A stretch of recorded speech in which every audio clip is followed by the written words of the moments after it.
Hello, and welcome to One Take. My name is Austin McChord, and I'm Datto's founder and CEO.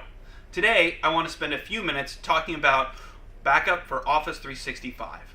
Now, when you first hear about backing up SaaS applications, it may not seem like it's something you need to do, but the reality is SaaS data loss happens, and not for the reasons you usually think. Many people look at it and go, oh, Microsoft's never going to lose my data. And while we have seen cases where Microsoft has made mistakes and data's been lost, it is extremely rare. But instead, there are many more common ways that people end up losing their data that prove that backing it up is incredibly important.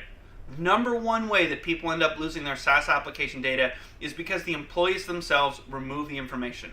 They delete it either accidentally or on purpose, acting maliciously, and very quickly that data rolls off Microsoft's retention policies, and then you have no way to recover it.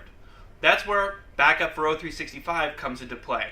We build a deep archive of all the information that's stored in your SaaS apps so that we can restore it even if it's been way past 30 days when you realize that this data has gone missing. In addition, people end up losing data as they start to weave SaaS apps together. A single bad API call can delete large volumes of data that you may not notice for a long time. We've also seen cases where even though people are using something like OneDrive, ransomware on one person's machine will infect the files actually saved on the OneDrive. Those changes are sent up to the cloud, and people may not even realize that that data has gone bad until it's too late. This again is another place where backup for O365 comes into play.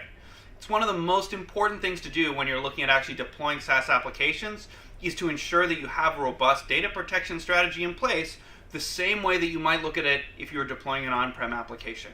So those are just a few of the reasons why you should do backup for O365. I want to thank you again for tuning in. I'll see you next week.